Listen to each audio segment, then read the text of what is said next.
महायुतीच्या प्रचारांना आजपासून जे आहेत ते निवडणूक रिंगणामध्ये उतरलेले आहेत आणि प्रचार जो आहे तो जोरदार सुरू आहे। आमदार संतोष बांगर प्रचारावरती बोलण्यासाठी आपल्यासोबत आहेत।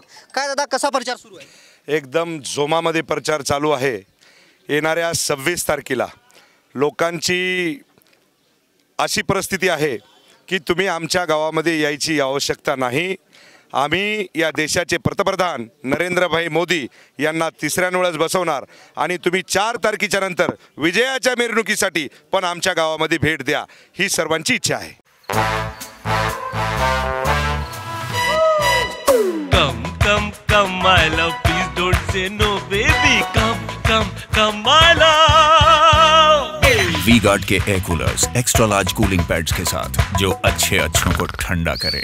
V-Guard air coolers, long lasting cooling. अगदी गावापर्यंत शेवटच्या मतदारापर्यंत पोहोचताय, काय लोकांच्या समस्या आहेत, मतदारांच्या समस्या काय आहेत? मतदारांची समस्या एकच आहे, या देशाचं नेतृत्व नरेंद्रभाई मोदी यांनी करावं। ही सर्व शेतकरी, व्यापारी, सर्वसामान्य म्हणजे खालच्या घटकाची एकच इच्छा आहे की या देशाचे पंतप्रधान नरेंद्रभाई मोदी व्हावं, हीच सर्वांची समस्या आहे।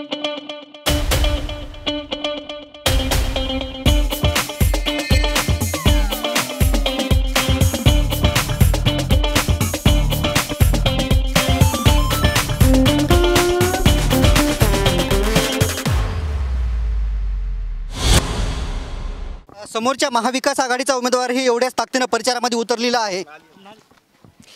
समोरच्या आघाडीचा उमेदवार काय उतरला आहे काय नाही, मला वाटते आम्ही तर कुठं बघत नाही।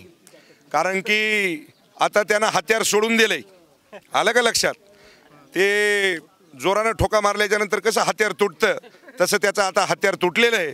त्याच्यामुळं आम्हाला आव्हान कुणाचंच नाही ध्यानात ठेवा।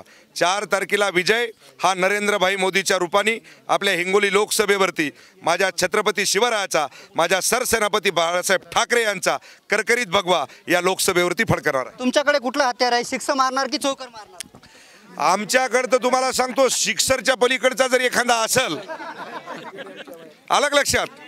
आला बाबूराव असं दिसणार आहे। निश्चितच येणाऱ्या 4 तारखेला जे आहे ते विजय आमचाच असणार आणि विजयाचा गुलाल आम्हीच उधळणार असल्याचं कळमनुरी विधानसभेचे आमदार संतोष बांगर यांनी सांगितलं आहे। कॅमेरामन ज्ञानेश्वर वानखेडेसह मी रमेश चेंडके, TV9 मराठी, वसमत, हिंगोली।